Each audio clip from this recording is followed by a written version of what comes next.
নমস্কাৰ বন্ধু বান্ধৱীসকল, মোৰ ইউটিউব চেনেল এডি ভ্লগলৈ স্বাগতম জনাইছোঁ। আজি আমি এনেকুৱা এডোখৰ ঠাইলৈ যাবলৈ ওলাই আছোঁ।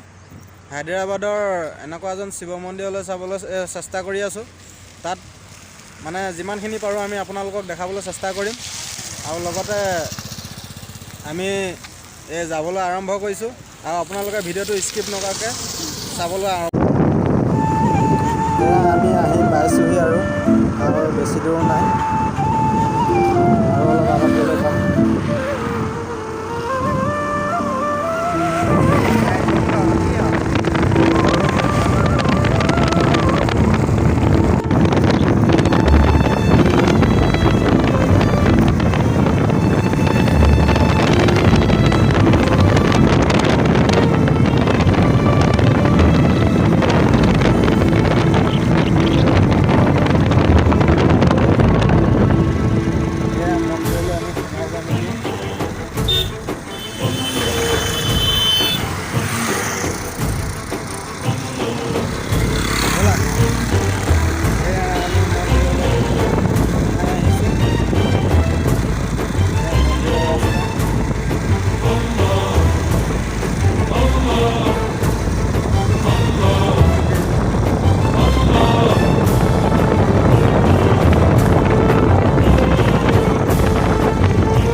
আমি আহি পালোহি।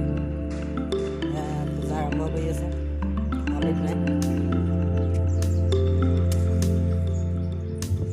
চাহ ইমান ডাঙৰ প্ৰকাণ্ড আছে।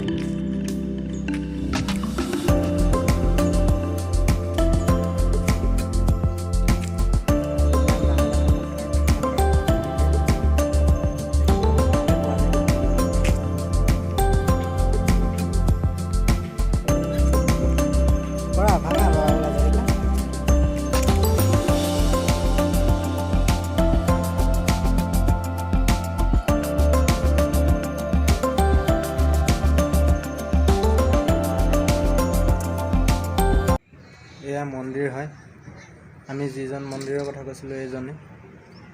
চাওক কি ধুনীয়া সুন্দৰকৈ ৰাখিছে।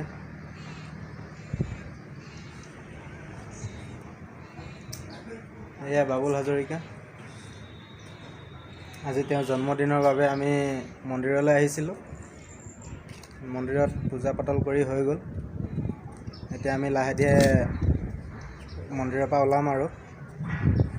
চাওক এডাল বহুত মানে প্ৰকাণ্ড এডাল গছ হয়, বহুত পুৰণা গছ হয় এডাল। আৰু মোৰ পিছৰ ফালে চাব পাৰে এডাল, এইটো বহুত ডাঙৰ পাথৰ হয়। দেখাত বহুত আঁতৰ পৰা সৰু নিচিনা লাগে, কিন্তু বহুত ডাঙৰ হয়। ভালকৈ দেখাবলৈ চেষ্টা কৰিম বাৰু। বন্ধু বান্ধৱীসকল, এয়া চাওক, মই আপোনালোকক যেন কৈছিলোঁ যেন এটা দেখাতহে সৰু পাথৰ, কিন্তু কিমান ডাঙৰ পাথৰ হয় আপোনালোকে চাবলৈ চাওক।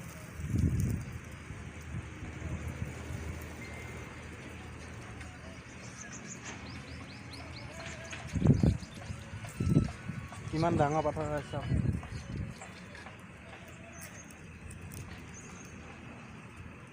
গোটেই মন্দিৰটো মানে পাথৰৰ ওপৰতে বুলি ক'ব লাগিব।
যিহেতু যিমানখিনি দেখাব পাৰিলোঁ আপোনালোকক দেখালোঁ আৰু লগতে ভিডিঅ'টো যদি মোৰ চেনেলত যদি নতুনকৈ আহিছে লাইক কমেণ্ট শ্বেয়াৰ ছাবস্ক্ৰাইবটো কৰি দিব